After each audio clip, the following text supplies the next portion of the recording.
conversatorio sobre los banquetes detrás del menú Banquetes, Sociedad y Cultura en Chile, que hoy se encuentra dentro de la celebración del Día del Patrimonio Cultural 2024. Saludamos a nuestros panelistas, Ricardo Coyumbian y Ana María Jotay, a nuestra moderadora, María Jesús Guzmán, a las autoridades de la universidad, Josefina Tocornal, directora del área de extensión, Marisol Richter, directora del máster, y a todos los que nos acompañan hoy en el conversatorio. En primer lugar, queremos agradecer a la Universidad de los Andes por disponer de su establecimiento para poder realizar la actividad, a su dirección de extensión cultural por su ayuda y dedicación para que este conversatorio se realizara de la mejor manera posible, al Magíster en Patrimonio y Gestión Cultural por entregarnos las herramientas durante estos años para poder elaborar este proyecto, y de forma muy especial le queremos agradecer a nuestra profesora guía del proyecto de grado, Julieta Guas, por sus grandes aportes y consejos. Por último, le agradecemos al Museo del Carmen de Maipú y a su director Germán Domínguez, los cuales no podrán asistir porque tienen actividades de patrimonio en el museo, por abrirnos las puertas desde el comienzo para estudiar la colección de menús que resguardan y permitirnos trabajar con ellos de manera directa. A la Viña Santa Rita y a Viña Aresti, que quisieron ser parte de este evento tan especial. Este conversatorio se desarrollará en 3 partes. Primero, haremos una presentación del proyecto. Luego, conversaremos con nuestros invitados sobre la historia y la riqueza de los menús. Y al final tendremos un coffee para seguir conversando. Bueno, ahora continuaremos con la breve presentación del proyecto.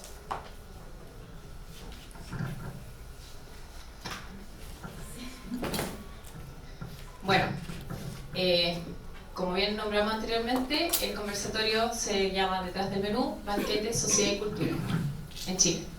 Es una puesta en valor de la colección de menús del Museo del Carmen de Maipú, que, bueno, ahí les vamos a ir contando un poco más. Bueno, ¿cuál es la importancia de los menús en general? Que nos hemos dado cuenta de que tiene un alto contenido histórico, gastronómico, patrimonial. Bueno, en este conversatorio vamos a ver las áreas gastronómicas y historiadoras, por lo tanto se va a generar un diálogo entre estas dos disciplinas. ¿De dónde nace el proyecto? Bueno, este proyecto nace principalmente de una propuesta de la universidad, que nos presentaron la colección de menú y nosotros nos empezamos a interesar, y bueno, ahí les vamos a ir contando un poco cómo nos enamoramos de estos menús. Bueno, características de esta colección. La colección del museo cuenta con 64 menús que datan desde 1972 a 1959. Nosotros en este proyecto trabajaremos con 41, y que datan desde 1891, con hito de la Guerra Civil, y cerramos la colección, la elección que hicimos nosotros con el centenario en 1910. O sea, los menús trabajados por nosotras son desde 1891 a 1910. Bueno, su principal materialidad es el papel. Los motivos de los banquetes venían desde el área política, social, civil, militar, eclesiástico, etc. Bueno, la colección, como dijimos anteriormente, está en el Museo del Carmen de Maipú, y nuestro objetivo principal es hacer una puesta en valor, ya que la colección de menú ha sido expuesta en el mismo museo el año 2006. No hay mucho registro, no hay mucha investigación, por lo tanto nosotros ahí quisimos hacer como un trabajo para poder llevar a cabo este conversatorio. Bueno, ahí esa es nuestra primera visita al museo en septiembre del 2022. Como ven, estábamos con mascarilla, así que llevamos harto tiempo trabajando en esto. Y bueno, ahí nos dimos cuenta de que faltaba 3 cosas principalmente. Lo primero, la investigación. ¿Qué pasaba con eso? La investigación de estos proyectos, de esta colección, era muy vaga, o sea, no había investigación prácticamente. El fichaje que tenían en el menú, o sea, en el museo, no era muy extensa, o sea, era como algo muy puntual, habían algunos errores incluso. Entonces ahí nosotros lo ayudamos a los del museo a hacer como unas fichas digitales que les entregamos con todos los datos que nosotros pudimos obtener del museo para tener una base a futuro para poder hacer algún proyecto en el museo. Y por último, bueno, la puesta en valor. Nosotros queremos dar a conocer esta colección porque, bueno, es maravillosa y tiene mucho que entregar a nivel histórico, gastronómico, patrimonial. Que bueno, eso todo lo vamos a ir viendo a lo largo del conversatorio con estos grandes panelistas y nuestra moderadora. Bueno, ahí un poco de la investigación, se contextualizan los menús, se habla de los personajes que aparecen en los menús, de los documentos, o sea, como documento histórico, tiene una riqueza patrimonial, gastronómica e histórica, como ya mencioné, y queremos que sea reconocida y valorada por su importancia. Ahí están la Javi y la Jesús haciendo la ficha de registro. Nosotros investigamos los menús, fuimos al museo, analizamos los detalles, vimos las fechas, lo observamos, lo estudiamos, vimos la materialidad, entre otros. Ahí igual el museo cumplió un rol también fundamental, especialmente Marcela Alarcón, que nos ayudó también a ver el tema de las texturas, porque claro, nosotros no somos muy expertas, entonces ahí tuvimos mucho apoyo del museo. Y bueno, por último, la puesta en valor, que es esta actividad para cerrar este valor patrimonial de los menús. Bueno, ¿qué hay detrás del menú? Esto igual lo vamos a ir viendo a lo largo del conversatorio, pero principalmente tenemos banquete, que bueno, como todos saben, un banquete siempre se va a caracterizar por una buena comida. Tenemos la decoración, la presentación, todo habla dentro del menú. O sea, el menú uno empieza a ver las ilustraciones y de verdad que uno empieza a abrir un mundo y abre una puerta y no la puede cerrar. Después, bueno, está la sociedad, quiénes participaban en el menú, a quién iba dirigido, quién lo organizaba. Entonces, al final, todos estos menús nos van hablando de todos estos lenguajes y dinámicas sociales de la época. Y bueno, por último, la cultura. Bueno, empezamos a ver que también el menú lo empezamos a investigar como un objeto, como un documento histórico que nos sirve para conocer un poco más nuestro pasado, nuestras raíces y todo. Bueno, ahí hay unos ejemplos. Estas son unas fotos de las revistas Zigzag y Suceso, que que también son parte de la investigación. Y bueno, la colección de menú ahí les vamos a mostrar, bueno, esos son unos pocos menús. Ahí hay otros. Esta es la colección completa. Y bueno, así como modo de conclusión, igual lo vamos a ver más aún en este conversatorio, es que bueno, el documento pasa de ser un documento, o sea, un papel más efímero, un documento que se entrega a los menús, a ser un gran documento histórico que nos entrega muchas herramientas para conocer todo lo que conlleva nuestra historia de Chile y nuestra cultura. Eso, y ahora vamos a dar inicio ya a la segunda parte.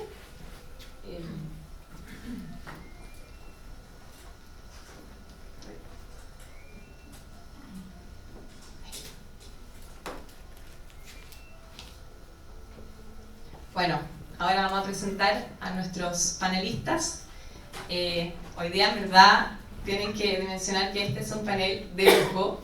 Tenemos a un gran historiador y a una gran doctora, o sea, perdón, nuestra, a la, ya bueno, los voy a presentar más formalmente. Bueno, tenemos a nosotras a Ana María Jotal, es la actual jefa de carreras de Administración de Artes Culinarias y Servicio en el Culinari de la sede de Santiago. Ha emprendido en el ámbito de la gastronomía y en la educación y ha trabajado en multinacionales como Nestlé y Michelin Chile. Fue directora de la carrera de Gastronomía e Ingeniería en Administración Hotelera y docente en el Duoc-UC desde el 2004 a 2008 y además tiene un diplomado en Cultura y Civilización Francesa y Francés de Negocios en la Universidad de la Sorbonne. Eso como de eso. de París. La Sorbona. Ya, eso. En 1995. Y bueno, nuestro reconocido historiador, Ricardo Coyungian, que es doctor en Historia por la Universidad de Londres y licenciado en Historia de la Pontificia Universidad Católica de Chile. Es miembro de la Academia Chilena de Historia desde 1985 y fue presidente de ella desde el 2013 a 2018. Fue director del Instituto de Historia de la Universidad Católica entre los años 1984 y 1990 y decano de la Facultad de Historia, Geografía y Ciencia Política desde 1990 a 1993.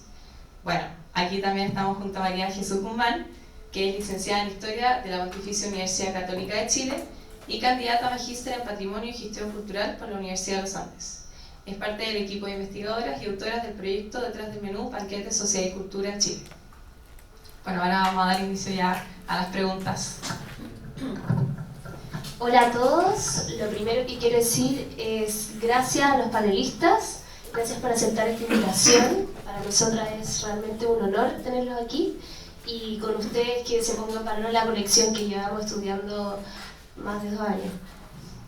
Bueno, partimos con Ana María.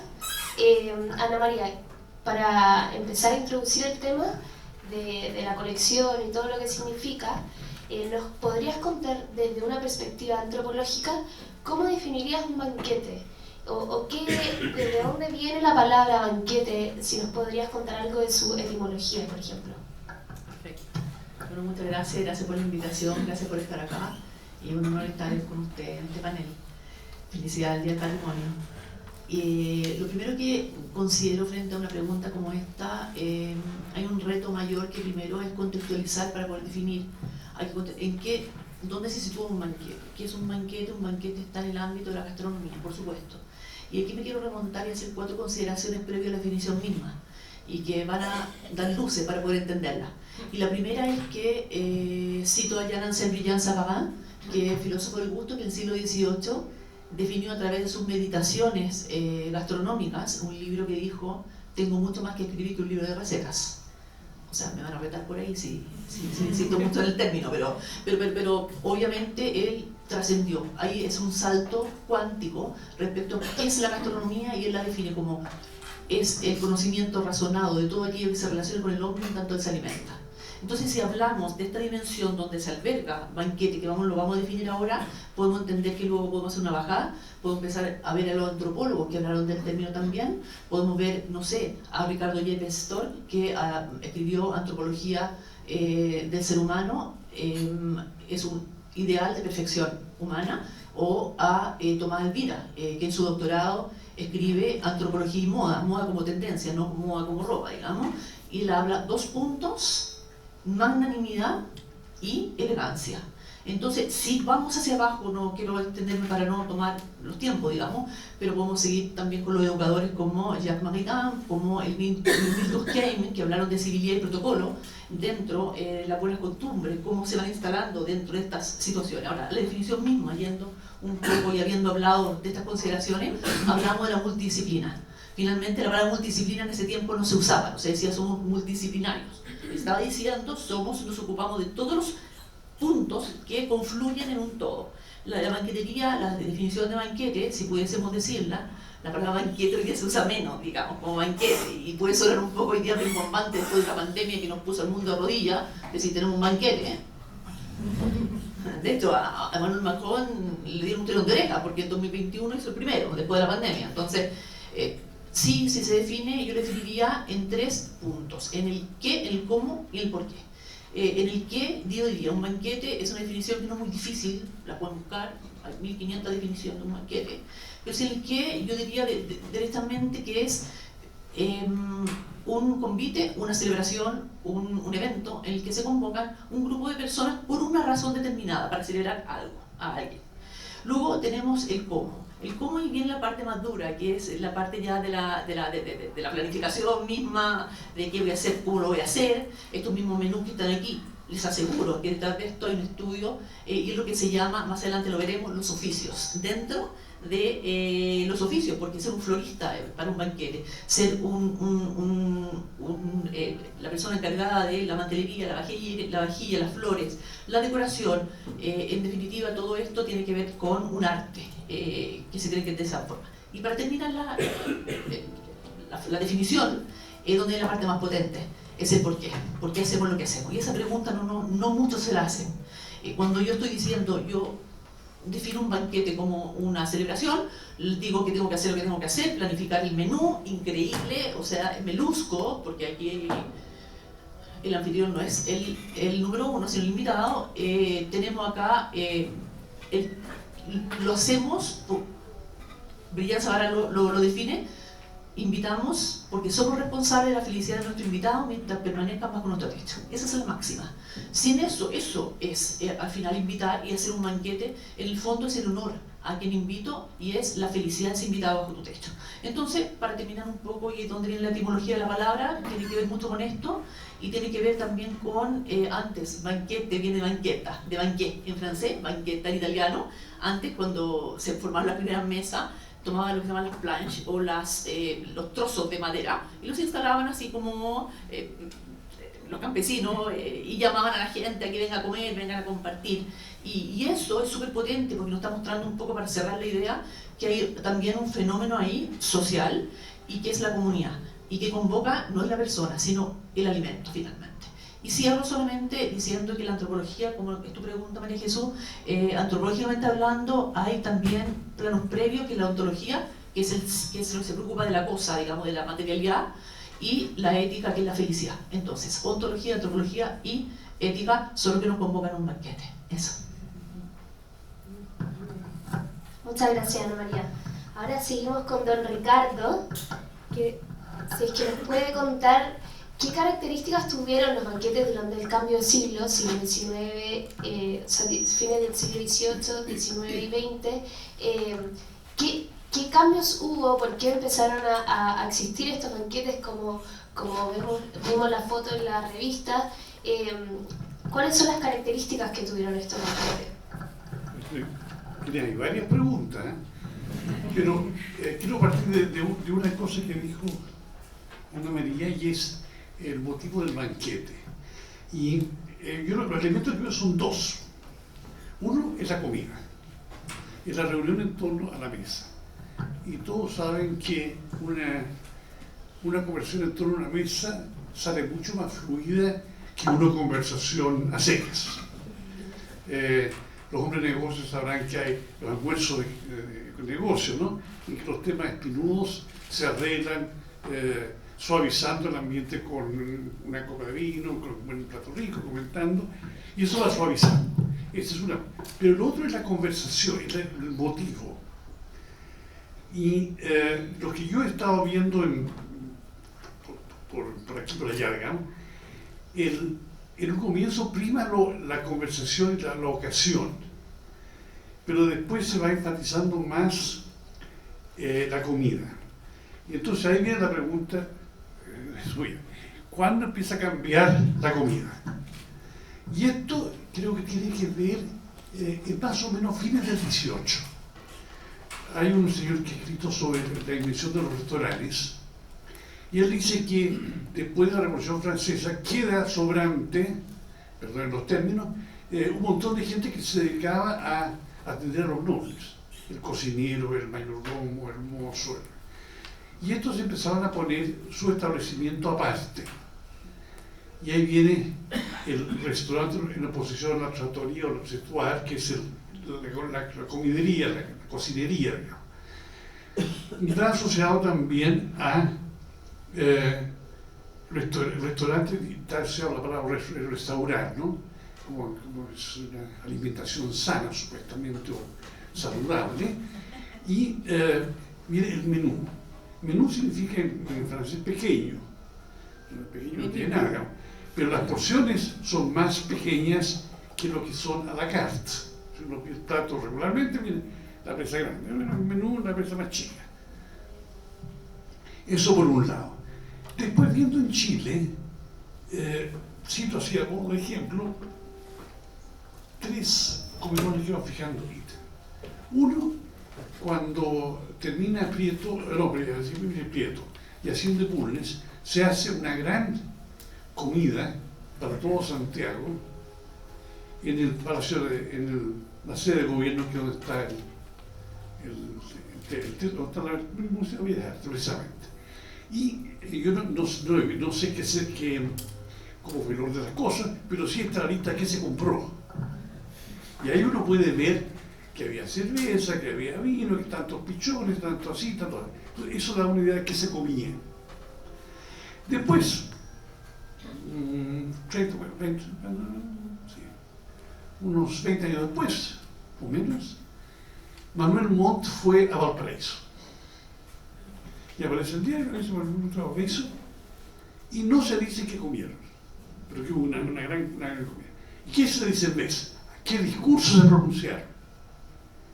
Entonces hay el discurso prima sobre el interés de la comida. Y respecto del paso a los menús como los que tenemos aquí o allá, es la influencia francesa. La influencia francesa viene en Chile, pero desde la independencia, lo español era malo y lo francés era bueno, y lo europeo era bueno. Europeo, no español, se entiende, ¿no? Y principalmente Inglaterra, Francia, las potencias, y después Alemania. Y en materia de comida es Francia. En Francia por el origen de los menús y en parte porque Inglaterra se come muy mal, o se comía muy mal. Todavía se come muy mal, pero si uno va a querer comer bien Inglaterra va a prestar en griego, francés, italiano, que no sé Inglaterra. Han mejorado, pero no es lo de ellos.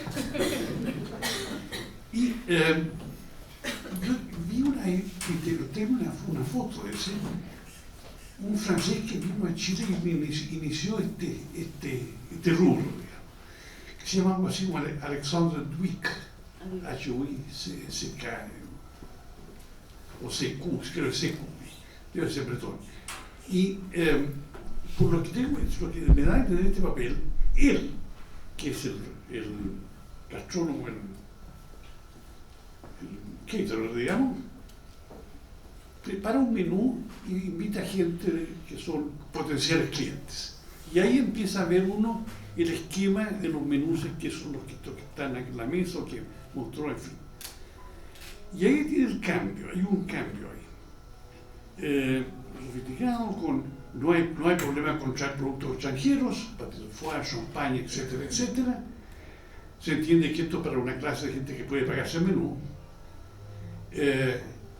Estas comidas vienen acompañadas de música, tal como se hace en Francia. Podría comentar un poco más sobre ese punto. Y esto dura más o menos hasta la Primera Guerra Mundial, que es el fin de la Belle Époque. Termina la Belle Époque, cambia un poco la composición social de Chile, y después viene la gran crisis. La gran crisis fue tremenda. Tremenda, estamos hablando de una caída del 20% del PIB, un año y empezó otro tanto el año siguiente, en fin, cosas dramáticas. Y ahí se empieza a reflejar en los menús. Estos menús de 4 o 5 servicios pasa a ser entrada, segunda y postre. Y esto no es porque no es solamente trasciende clases sociales. Hay por ahí un menú que estaba viendo antes de venir acá, de un banquete a Gustavo Ross por el año 35. Un poco de historia: Gustavo Ross, ministro de Hacienda, salvador de la crisis económica de Chile, en fin. Un hombre que no se podría decir que era de Gustavo Otero, puede ser personalmente de Gustavo Otero, pero no le van a hacer una comida de segunda, digamos. Y era entrada segunda y postre, en el Club de la Unión. Y ya está funcionando en su sede actual. Antes había Club de la Unión, pero estaba ahí en un huérfano, pero con bandera, y ya era sede de banquetes. Y después, estos menús que caen, perdona que me pase a tu veneno, esto se mantiene sobrio hasta fines de los 70, comienzos de los 1980. ¿Qué pasa en Chile en este periodo? Chile empieza a prosperar. Entonces empiezan a llegar productos importados, cambian los restaurantes en Chile. Los restaurantes la tradición culinaria francesa que se rescata de la señora que tenía libros de cocina, en fin, y empiezan a haber restaurantes franceses que es una vuelta atrás, una purificación de la comida que se llamaba internacional en Chile, que son esos pescados con una salsa espesa, con mucha maicena. Sí, como esos... Cosas terribles. Un atentado, al fin, un atentado. Uno iba por ahí, hay, que se llama la corvina margarita. Entonces no era margarilla, es una cosa con mucha maicena, crema, ¿no? Y unas cosas flotando encima. Pero le mato al pescado, no hay ninguna duda. Eso va cambiando, cambia en la formación. Ahí está Culinary, este niño Joseph Gander y otros más. Hay toda una formación ahí. Y esto después pasa a la banquetería. Entonces empieza a aparecer comida con menú impreso. Entonces ahí tiene ya testimonio que se está sirviendo. Y esto va aumentando. Claro, siempre es más sencillo. No hay... a ver, esta es una manía que debería corregirme, ¿no? ¿Cuántos platos se sirven por servicio? Normalmente si solo es poca gente, hay una sola oferta de entrada, una sola oferta de sopa, una sola oferta de segundo, una sola oferta de asado. Pero con más gente hay más. Y una de las gracias de estos menús es que tienen una variedad de ofertas. Es decir, lo que se llama entrée, que es lo que diría así el plato, no es la entrada del plato de fondo, porque se han ido incorporando otras cosas antes, como se llamaba Ana María, tienen 2 o 3 entrées. En cambio, el roti, que es el asado, que después en Chile se transformó en el bistec con ensalada, el roti es uno solo. Y generalmente un menú bien hecho es pavo. Esto es pavo no industrial, por favor. El pavo industrial es de los años 60, por decir algo. Viene con la renovación de la industria de agricultura. Pero si uno estudia estos menús, es muy interesante ver estos cambios. Y ahí tienes un cambio de época que se produce. Y te lo tomo entero porque precisamente para entender esto hay que saber qué había antes y qué había después.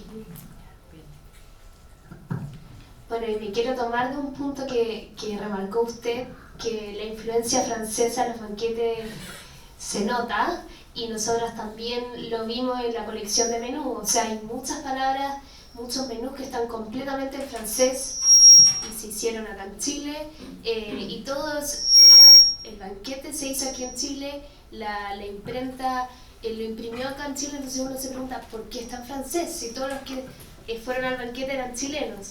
Entonces, tomándome de ese detalle, que sí nosotros lo pudimos constatar en la colección de menús que nos guarda el museo, te quería preguntar, Ana María, ¿cómo ves eso hoy día? ¿Sigue siendo Francia una referencia, un modelo en torno a los banquetes, en torno a las comidas, o hay otros referentes que tú nos puedas mencionar?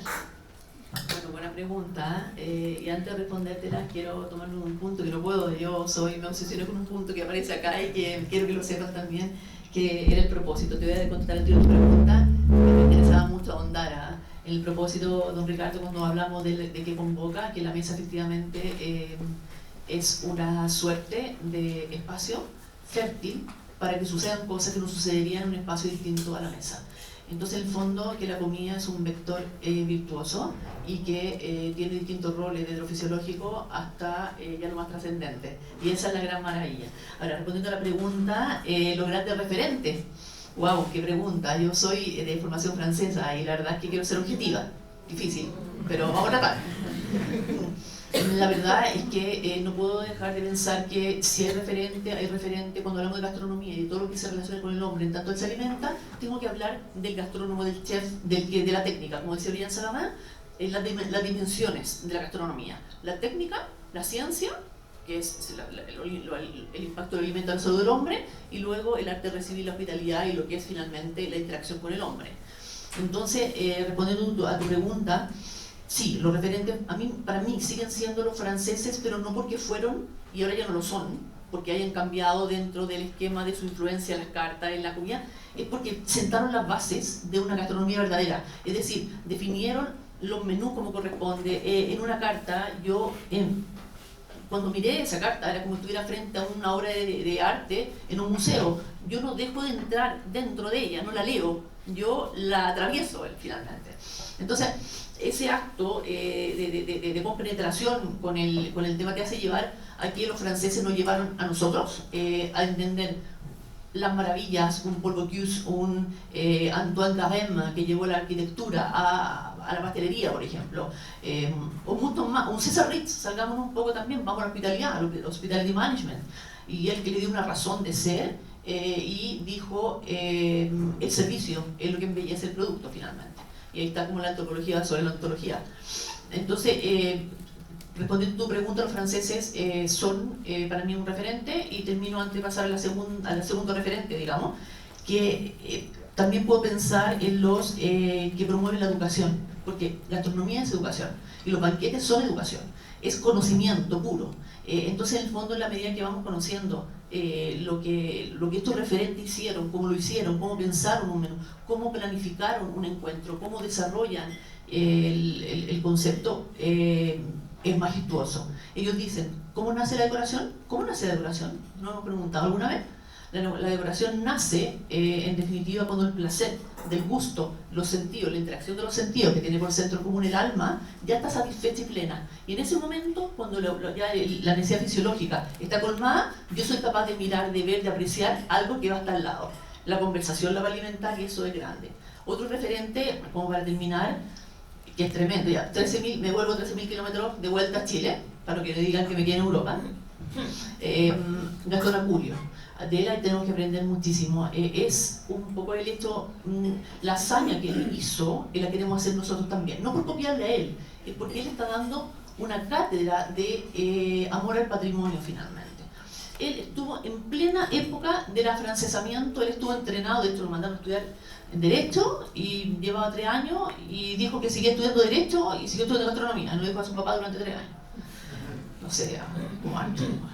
Y en el fondo, lo que Gastón Acurio dijo, yo no voy a francesar mi cocina ni mi país, yo voy a peronizar el mundo. Es una manera de decir, ¿sabes qué?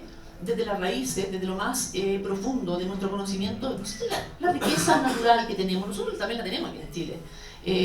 Toda la base, obviamente, es un referente para nosotros, desde la comida a la cultura y a la sociedad, a los banquetes. Él siguió la lógica. Él es un referente per se, porque fue capaz de volver a las raíces para innovar. Y por último, lo que decía don Ricardo cuando hablaba que los pescados llegaban no con forma muy de pescado a la mesa. Por ejemplo, hoy día, la desnaturalización del alimento es uno de los castigos de las estrellas Michelin, te la van a quitar. O sea, mientras más puro llegue el estado más puro, el alimento desde sus orígenes a la mesa, más premiado es. Y por eso hoy día están las iniciativas de la huerta a la mesa, de la caleta a la mesa, es justamente porque los franceses parece que las salsas tienen que ya alivianarla un poco. Eso. Gracias. Bueno, y justamente dando paso un poquito más a lo concreto, le quería preguntar, don Ricardo, ¿qué plato cree usted que fue el mejor evaluado en estos banquetes, o entrada, o algún primer especial, no sé, algún recurso que haya estado en el mismo banquete que haya sido mejor valorado en la época? Es una pregunta muy complicada, porque tenemos los menús, pero no tenemos los comentarios. Y los comentarios en general se limitan al discurso. Cuando el tipo dice, mire, estamos unidos por todo este candidato que nos va a llevar a... viva el candidato, no viva el pescado o viva el asado. Por otra parte, complementando un poco lo que decía María sobre ocasiones para reunir, si uno mira, uno están los diplomáticos y los políticos, pero hay también discursos, banquetes o comidas de camaradería entre clubes deportivos de Valparaíso y Santiago. Estamos hablando de los años 20, el fútbol ya es un deporte, y Club Wander de Valparaíso o uno parecido, invita a los jugadores de Santiago y después termina con un almuerzo. Entonces en el almuerzo los nombres de los platos cambian. No es pollo a la goalkeeper, ¿no? Entrada, pescado a la free kick, qué sé yo, todo en inglés, por supuesto, porque el fútbol es en inglés hasta esa época. Entonces muestra también que los banquetes van pasando a la clase media, y por supuesto ya no es pavo, puede ser pollo, pescado hay abundante, pero no tiene, se mesocratizan, digamos, los banquetes. Eso por un lado. Luego preguntaba, ¿cuál es la pregunta exacta? ¿Qué plato creo Claro, no, plato no hay ninguno. Lo que sí hay, y eso es interesante, qué platos se sirven y qué platos no se sirven. Una cosa que me llamaba la atención es, todos estos menús no tienen palta. Bueno, hoy día puede ser por el precio que está la palta, pero en aquel entonces la palta no era, pero no aparece palta. ¿Y por qué no aparece palta? Yo tengo la sospecha de que la palta no se cultivaba mucho en Chile. La palta es peruana, no sé. Entonces, hay cosas. Los pescados, yo hice un trabajo sobre este tema. Los pescados que aparecen en los menús son lenguado con corvina.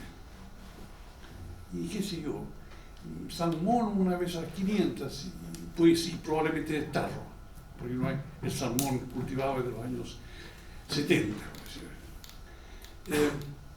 Otro pescado de roca no aparece. El concepto de pescado de roca tampoco. Y muchas verduras que hay, que uno dice, ¿de dónde las sacaron estas? Son de tarro, verduras en conserva. Yo traté de averiguar cuánto se traía de cada conserva, pero no se puede porque están en los registros ahora, están englobados en un ítem, conserva varias. Entonces ahí viene el paté de foie, la petit pois, no sé cuánto. Y otra pregunta sobre cosas que decía, perdón lo disperso de la cabeza, pero es la edad. Comentábamos sobre cosas francesas. Y mirando alrededor de la mesa acá, hay uno a Carlos Concha. Sí. Carlos Concha, a esta altura de la vida está de embajador en Argentina, entonces lo despide con un menú. Por favor, mira también que el menú está impreso en Chile, no, el contenido impreso en Chile y la tarjeta es importada. Pues está pie de prensa y clarísimo. Y además no le cabe todo el texto en el menú, en el paso. Pero, por otro lado, me tocó ver, estoy viendo, un diario de viaje de Carlos Concha. Estaba en Europa por los 1884, pues, los 80. Y cuenta cuándo va a comer, a dónde fue a comer. Son todos restaurantes. Y no comenta tanto sobre la comida, pero sí comenta sobre la música. ¿Y quién toca en los banquetes? Gente como Waldteufel, una orquesta de Strauss. Bueno, ¿y quién da el banquete? Otro chileno u otro latinoamericano que está presente. Por supuesto que no son de pobreza, ¿no? La plata no importa. Uno se da cuenta por la cantidad de gente que viene o la amplitud del banquete, uno dice, se dejaron caer tales cuales personas. Bueno, todo ese mundo es francés. Y tú ves ahí el banquete francés del caballero. Pero de otra parte, no todos los menús son en francés. Hay en castellano, y hay unas traducciones espantosas, por ejemplo, uno acá hablaba de courbine. La courbine no existe, la courbina. Pero para que suene francés, es courbine. Y después la otra cosa que hay es, cuando son colonias extranjeras, el menú es en su idioma. Si viene el embajador italiano, el menú está en italiano, no está en francés. Lo he visto en españoles, el embajador español, Chile, el ministro español no era embajador, también en castellano. Y eso también es interesante. Y también los platos, algunos ponen platos nacionales, como se ven en esos menús chinos, que es el plato nacional y explicado en castellano, que es incomprensible. Porque había una cosa que se llamaban gachas. Gachas es un menú coreano que está ahí. Gachas es el quaker, el porridge, ¿cierto? Reacción. Y sin embargo los coreanos lo comen, y uno va a un restaurante coreano por aquí en Kiev y hay gachas, se llaman gachas. Ahora, en coreano, gachas tiene una connotación de comida insípida, popular y demás. Pero da para servir un menú seguramente porque es un plato que se puede dar a huésped distinguido. Entonces hay una serie también de, como decías tú, María, que mete avisos culturales de por medio, que está tratando de decir cosas. En esta época no, se trata de demostrar que uno es debidamente culto y habla francés, por lo menos en francés el idioma... La cultura de la apariencia. La gente habla, el segundo idioma es francés, no inglés. Entonces se espera que la gente lea en francés y no tenga problema. Y si no entiende todos los términos culinarios es porque hay una jerga que se aprende. Por ejemplo, si algo está al alsacien, es porque tiene chucruta. Sí, porque es más de sudoeste. Sí. Y si es Argenteuil es espárrago. Creo que Florentina es espinacas. Perigord es trufas. Hay una serie de palabras clave que tú sabes que yo. Pero entonces uno sabe que viene, que estos nombres de fantasía tienen su clave, no es impromptu. Cosa que también uno tiene que saber qué está escribiendo. Una vez pensamos en copiar nuestras recetas y los libros de cocina que tenía no fueron ilustrativos, o sea, porque son muy nuevos, en fin. Y miré internet, pero en internet las recetas varían. Entonces uno se pregunta, ¿qué es lo que estuvo comiendo la persona? No se sabe. Y además las recetas, como todas las buenas dueñas de casa saben, no se sueltan. O le quitan, cuando le pasa a la receta, le quitan un ingrediente. Pero así es.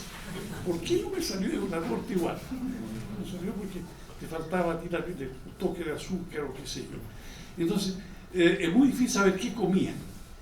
Pero por lo menos saben los ingredientes por estas claves culinarias o jerga gastronómica, como la llamaba Pepe Seguirre, y de ahí que el sabor exacto no se puede saber, en consecuencia no tenemos, si lo dice que estaba bueno, no sabemos qué es lo que estaba bueno. Es un poco el punto. Gracias. Y quiero seguir un poco con el tema del menú como documento histórico, que muchas veces a nosotras como equipo nos preguntaron medio sin saber qué estábamos hablando, porque estábamos estudiando una colección de menús y cómo eso podía ser estudiado como una fuente histórica. Le quería preguntar a usted si usted considera que el menú es una fuente de estudio relevante, si es que hay que estudiarla más, si nos puede dar sus aprensiones de eso.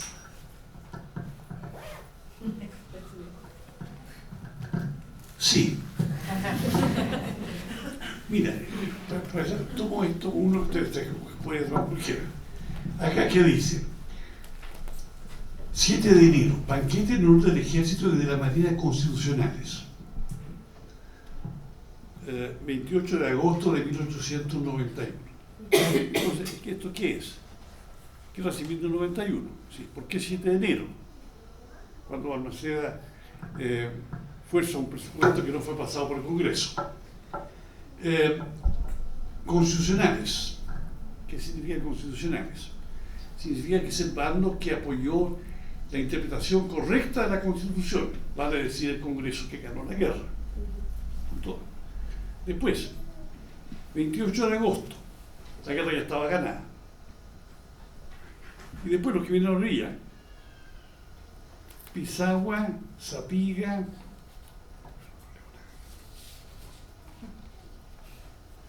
San Francisco, Guara, Pozo Almonte, Iquique, Quintero, Concón.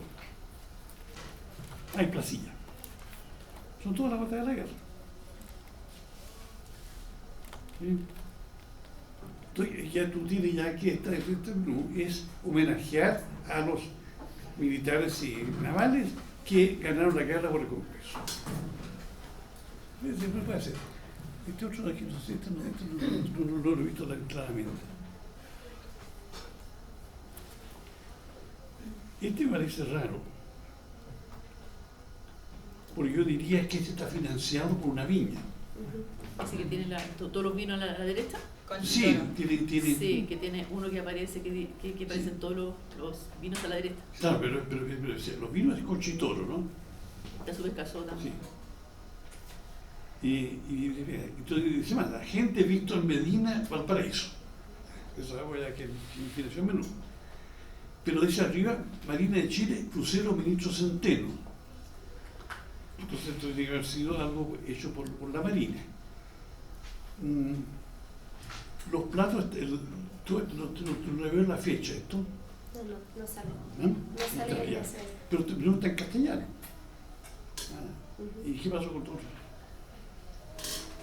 Pero también está el orden de los platos. Es mayonesa de centollas, algo glacé, después algo de cordero, pues, sí. Después viene caldo, cazuela, pescado, acá son pejerreyes a la romana. Y después las entradas, que son los platos de fondo, y después acá hay algo que se llama biftec, que la palabra biftec no es de la jerga culinaria. Para nada. Pero sí corresponde al asado que sigue al final de cada comida. Y si me permiten una descripción, en los años 50, yo estaba alojando en un hotel de provincia. Y almorzábamos en el hotel de provincia. ¿Y qué había en el hotel de provincia? Una entrada, escuálida, una lechuga, cosas así, una sopa, y al final bistec con ensalada y postre. Es decir, 4 platos. ¿Pero por qué? Porque en provincia se mantuvo el régimen antiguo de muchos platos. Ahora, porciones chicas, todo lo que tú quieras.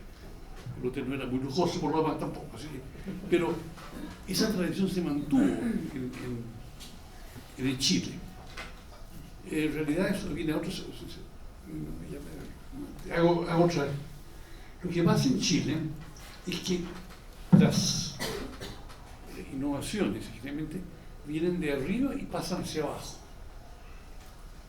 Las traen de Francia, no sé cuánto, y después van pasando a la clase media, los sectores populares y el grueso de la población, pero siempre simplificándose, abaratándose el proceso. Lo comentábamos esto de la salsa de los pescados. Pasa también porque el chef francés que cocinaba la receta originalmente ya no está. Había un cocinero chileno que aprendió la receta y él después se le enseñó a otra persona y se le enseñó a otra persona y así la mi mamá y al final termina en una cosa muy distinta. Pero eso es parte de... yo lo estimo historia, pero puede ser antropología también. Entonces, todas esas cosas empiezan, si uno empieza a analizar el menú, y esto lo tomo al azar, uno ve todas esas cosas que se pueden sacar del menú, y eso es pura historia. En un caso es dado con la vocación, pero en otro caso es, por ejemplo, el señor que se iba de embajador a Francia. Y que ahora me podría preguntar, ¿quién es? Claro, yo soy lo que soy. Tomo un diccionario, empiezo a mirar, mira todas estas cosas. ¿Y con quién estaba emparentado? Si uno quiere decir. Claro. Ahí dice Carlos Concha, pero Carlos Concha se supercasó. Y de los supercasó de la viña Conchitoro. Si uno empieza a escarbar, las piezas hablan. Ahora uno tiene que saber qué preguntar y saber dónde mirar para cada cosa. Bueno, ese es el oficio de los historiadores. Pero los menús, prueba el canto, se pueden decir muchas cosas. Qué bueno que confirme la puesta en valor de esta colección. Si los historiadores no creen en estas cosas, ¿quiénes? Bueno, y para terminar, queríamos preguntarte, Ana María, tú como directora de carrera en el Culinari y tu relación con los alumnos, ¿qué percepción ves que tienen ellos de los banquetes hoy día y cómo ha cambiado eso en las nuevas generaciones, si es que ha cambiado? Bueno, gracias por la pregunta, pero no dejo de haber tomado puntos también. Me tienta, ante contar tu pregunta, también interactuar con don Ricardo, que dijo tantas cosas tan potentes, y me permito solamente de reforzar una de ellas antes de contestarte. No, es tremendo también el lenguaje propio, lo que quieren decir los menús, que transmiten finalmente. En definitiva, desde la imprenta, desde la forma de abordarla, lo que te dicen. Hay uno que era francesado, me recuerdo uno que me llamó mucha atención, que está por acá, decía mousse de volaille, o sea, mousse de ave, a los Higgins. O sea, no sé qué será eso. No, eso es como los equipos de fútbol. Totalmente. Es para cambiar el nombre, para hacer algo alusivo a la ocasión que se está Totalmente. reuniendo. O sea, es un guiño. Pero ya, un guiño así, y al lado decía Supercasó. Entonces es divertido porque al final, bueno, y obviamente, y solo para terminar también un poco que dicen los menús, es una obra de arte. Yo leía cada uno y gozaba y quería ver más. Porque en verdad decía lo que es lo hors d'oeuvre, que ya aparece al principio, que es una degustación. Después viene el potage, que hablamos también cuando Ricardo es un poco más espeso que la sopa, que el caldo mismo. Luego viene un poisson, que es el poisson, veneno y pescado. ¿Les parece? A veces sí. Sí, a veces sí, a veces me y luego viene la entrada recién. Entonces, yo creo que hay que leer también un poco el espíritu de. Y ahora voy a la pregunta al tío.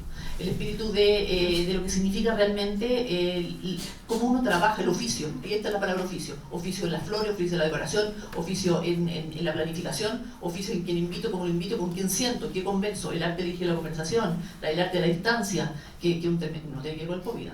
El arte de la distancia, el arte del respeto, cuánto distancia tú de mí, 50 centímetros, será 60 porque la silla es más ancha y no me permite dejar 50. O sea, si le contara, no alcanza el tiempo, pero entretenido. Y por respondiendo a tu pregunta, gracias por eso, porque ser directora de una carrera es un honor y poder dirigir las nuevas generaciones, pero todo un reto, porque hoy día estos lenguajes que estamos hablando, este patrimonio, el volver a raíces, afortunadamente te la contesto un poco qué piensan ellos de los banquetes. La pregunta era de los banquetes, ¿cierto? Tiene que ver también con los trabajos que estamos haciendo como institutos profesionales formadores. Nos ganamos un fondo de innovación en un FDI para un laboratorio de innovación. Y ahí estamos tratando y trabajando mucho el patrimonio finalmente. Y tuvimos un conversatorio que se llamaba Volver a las raíces para innovar. Es decir, todo lo que hoy día queremos sacar a la luz ya estaba dicho y hecho. Simplemente tenemos que ver de qué forma lo formulamos sin denaturalizarlo. Tomar el patrimonio, tomar la esencia, la identidad finalmente, lo que llamamos nosotros identidad. Y los alumnos que piensan de esto, ellos son jóvenes, son chicos, han visto, vienen de una manera, de un modo muy distinto al nuestro, mucho menos intelectualizado tal vez, pero están impactados. Tienen una asignatura en la malla que se llama banquetería dulce y banquetería salada. ¿Qué piensan de eso? ¿Qué piensan? De esto es un emprendimiento, de eso piensan. Voy a emprender con esto porque me fascina, porque se alucinan con el servicio. Ellos ahí tienen que aprender las formas y las formalidades, algo que no está muy, tal vez, yo diría como el DNA de estos jóvenes que son más informales finalmente. Cuando van al mundo de la banquetería, lo llaman la formalidad, los códigos, código de vestimenta, código de conversación, un código de conducta finalmente, que es un mundo que para ellos es algo que tienen que interactuar y conocer y empaparse, porque no es algo obvio. Y va obviamente la parte más del emprendimiento. Todos quieren ser emprendedores. Yo les digo algo, perfecto, ser emprendedores porque han impactado con el servicio, con lo que significa un banquete servido a la mesa. Tú los ves transformarse, los mismos que los ves en el patio, los ves pero impecable. Y tiene que ver con el protocolo, con finalmente borrar las imperfecciones, que el protocolo borra las imperfecciones. Tienen que pasar por toda esa fase un poco de casi mostrar la faceta pura y dura del servicio. Y yo les digo, bueno, perfecto, ustedes pueden ser excelentes banqueteros, les puede ir increíble en la vida, pueden ganar muchos eventos o vender mucho, pero ojo, hay algo que el banquetero no va a hacer, que es el rol del anfitrión. O sea, el que forma un banquete o un matrimonio, por ejemplo, el matrimonio en sí, per se, es un banquete que tiene sus formalidades, sus oficios dentro de cada uno, su planificación, el menú. Pero ¿quién es el encargado finalmente de poner en alma la conversación, de hilar todo esto para que confluya en la felicidad del invitado mientras esté bajo tu techo, el anfitrión o la anfitriona y la precedencia en la mesa? Bueno, en fin, hay muchas más consideraciones, pero creo que por eso te puedo decir que piensan de los banquetes, piensan que es una transformación humana, se impactan con el ramo, están altamente impactados porque cocinan muy rico además, y porque ven un mundo que les es hoy día un poco más desconocido. Es algo que lo lleva a pensar y a reflexionar por sobre y trascendiendo un poco el tema solamente de cocinar. Sí. Muchas gracias. Bueno, con esto damos por terminado el conversatorio. Les queremos dar las gracias a Ana María y don Ricardo, y en señal de nuestro agradecimiento les trajimos unos pequeños regalos. Bueno, la Viña Santa Rita nos quiso acompañar en este regalo también, así que la José los va a traer. Y también aprovecho de dar las gracias nuevamente a la Extensión Cultural de la Universidad y también al Museo del Carmen, que nos abrió las puertas, que sin su generosidad de prestarnos la colección jamás hubiéramos podido hacer este conversatorio, y menos haber estudiado por casi 2 años esta colección que realmente nos ha enamorado. Así que, bueno, ahí van a traer los regalos, y ahora a la salida vamos a tener un coffee rico para seguir en la perspectiva del banquete, y les vamos a entregar a la salida un sobre que tiene unas postales, que tiene un código QR, que si ustedes lo escanean los llevará a un catálogo digital que también hemos estado trabajando mucho, por si quieren saber más de esta colección, que tiene un desglose de los menús, todo lo que hizo Ricardo de ir explicando cada símbolo de una selección de esta colección. Entonces lo invitamos a revisarlo, y ahí también hay, si es que quieren leer más, hay bibliografía recomendada, etc. Así que bueno, damos paso a la entrega.